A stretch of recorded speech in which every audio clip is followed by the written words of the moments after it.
I often get asked, how do you make these incredible enclosures look so realistic and not go broke? Well, I go to the middle of a field and I pick up stuff for free, and you can too. So today, we're gonna make an incredible reptile enclosure on a budget. My name's Adam, you're watching Wiccan's Wicked Reptiles. Stick around.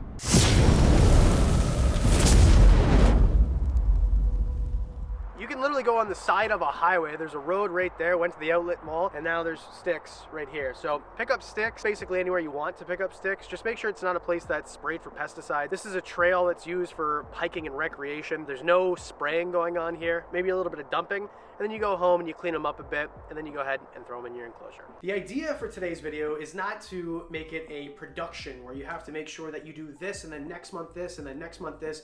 If you want to see videos that are highly elaborate, put together over the course of months, Tanner Serpa does an amazing job at Serpa Squad there. But if you want to see something that you can throw together today, this video is for you. And we're going against a lot of things. I'm not going to lay everything out first. I'm going to kind of, I need this, that, and the other thing. And we're going to start with substrate. And I'm going to show you a very cool way to keep leopard geckos together in a cohab that actually works. So although maybe controversial, I stand behind it. I've been keeping leopard geckos for 15 years. This is what I recommend.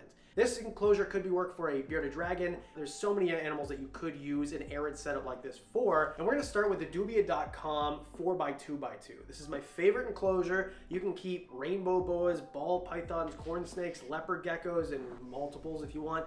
You can keep bearded dragons all in this enclosure. It has a screen top. We'll get to more of that in a minute, but just to start with the lighting, I just have a sun blaster on top and then two 50-watt halogen bulbs, and that way you have a cool end over here and a hot end where I'm standing now. So let's just get started with substrate, and I don't want you to overthink this. This is supposed to be fun. So I'm gonna use sphagnum moss, just a little bit, pretty dried out coconut core, and then play sand. It doesn't matter where you get these things. If your play sand says play sand on a bag, you're good. It doesn't matter if you get it at Home Hardware, Home Depot, Canadian Tire, playsand.com, doesn't matter where you get it. Same thing with the coconut core, as long as it's organic, and then the sphagnum moss, exactly the same thing. Don't overthink it. I do about 50-50 and then maybe 10% sphagnum moss just to keep it light and fluffy as a substrate that you could plant plants in. If you wanted this to be bioactive, you could. The reason I'm not making it bioactive is simply because, sure, there's a lip here, but the construction of this enclosure, I don't think would hold water very well. I think it would leak all over my floor. So if you want to see bioactive enclosures, there's one right here for you to check out.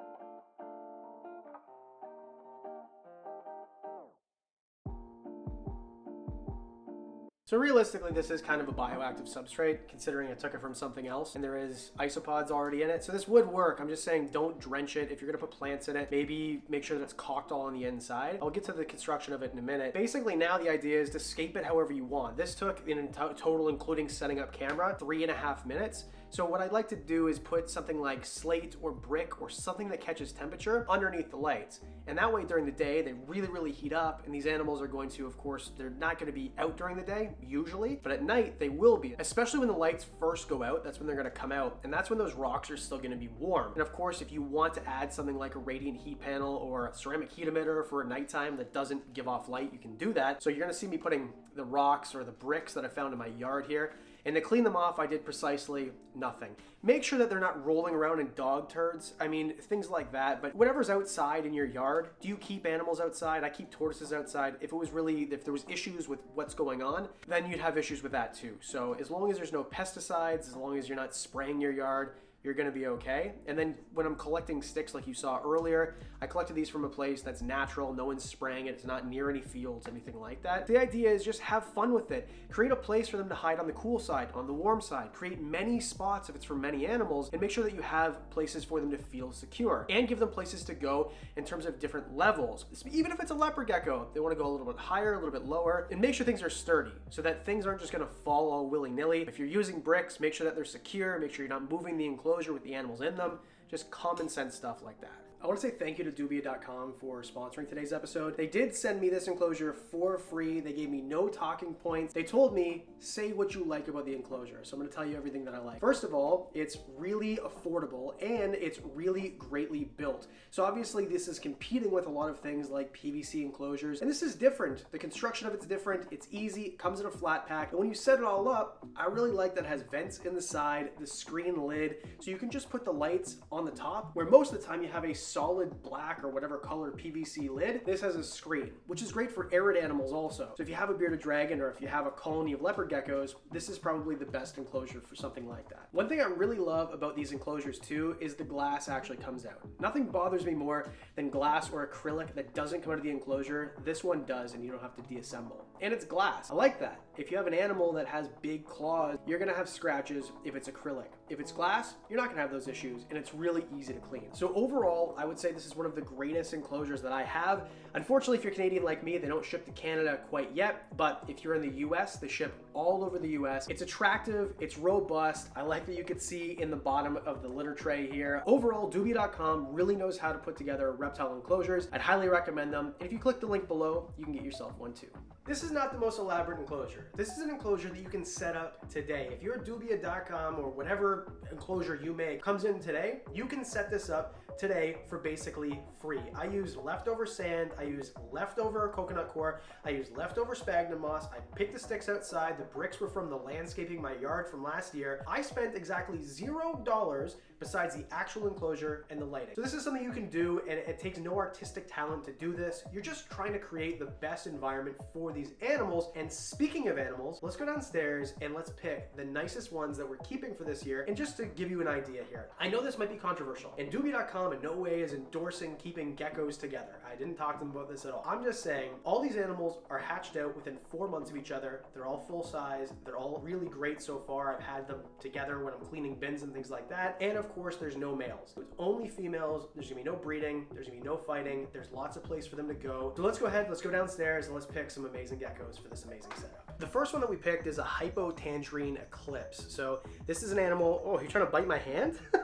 This is an animal where the eyes have a genetic mutation where they're basically all black. Eclipse can be just half of it's black, or it's got almost like freckling, but it just doesn't look normal. And these eyes are completely black. And what we're gonna do is make sure that we know each of these are different morphs. So when we take them out, if we ever wanna sell them, we know exactly what they are and we're not scrambling the morphs together and the genetics. So this is the first one that we're gonna do. Next we have a Tremper Hypo Eclipse. So this is a much lighter animal, still has that eclipse gene, so the eyes look very similar. But this is an animal that has albinism, and it's also a hypo. So it's a very light animal, and it has the albinism that's taking a lot of that pigment out of it. So it's just stunning, it's different looking, and most importantly, it's the same size as that other one, because all of these females are going to be the same size in order to keep it safe, so there's no fighting. We've got a Hypotangerine Carrot Tail here, and I know that I'm not really a morph guy, I don't do videos about morphs, but you have to think, this is one of the most stunning animals I've ever seen. Almost completely patternless. It has that amazing carrot tail with the oranges and the white, which is a crazy contrast, and then the purple that is so dark it's almost black, like a plum color. I am in love with this, and every time I look at these animals, it's like I have to take these off the market. I can't sell them, they're too beautiful, but this again is the exact same size as the other ones. She's not very flighty, and this one's gonna go in that enclosure too. We've got a mouthful in this one, Tremper Hypotangerine Eclipse. So it's got a bunch of different genes. What I love about this one too is it's got that tail that's fat and goes really pointy. So all of these are really good weight. These are animals that are really healthy, and we're gonna keep an eye on them, because if this animal, I come down, you know, in a week and I see that enclosure and some of them are looking skinnier, that's when you need to know, I need to take this animal out. Make sure you watch for bullying, you observe, observe, observe. But this animal here looks a little bit different than all the rest, and that's why I think it's gonna be a great mélange de colors,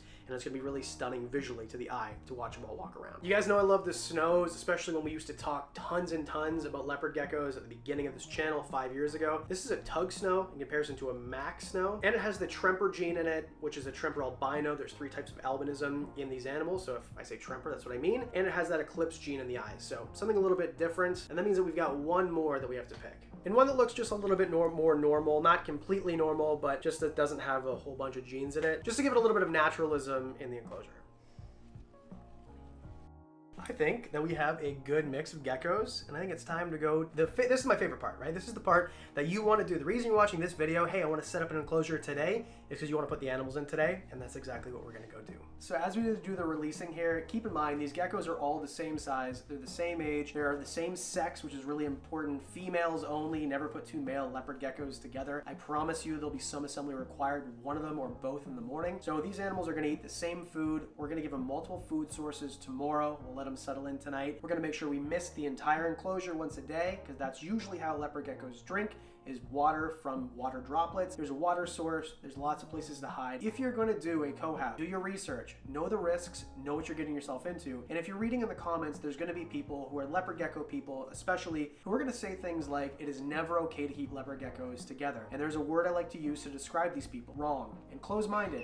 It's just not the case. That's not true. And of course, it's up to you. Do you think 4 or 6 or 8 is the right amount for this enclosure? Personally, I think about 20 gallons per, especially when you're giving them room to climb around. Just because I'm saying that doesn't mean that it's going to work for you. Make sure that you are observing, you're doing your research, you're figuring out how to do this the right way. You're not just cramming a bunch of animals in together. So let's be open-minded, not screaming at each other in the comments, and let's just really enjoy these geckos. While we do, I want to say thank you so much for hitting like and subscribe on this video. Let's have a fun conversation about subjects like this down in the comments. And as always, a special thanks to the Patreon supporters. You guys get videos early, discounts on merch, you guys get one-on-ones, all that and more for as low as $1 a month. Because I do videos on Mondays and Thursdays, that means I'll see you in the next one.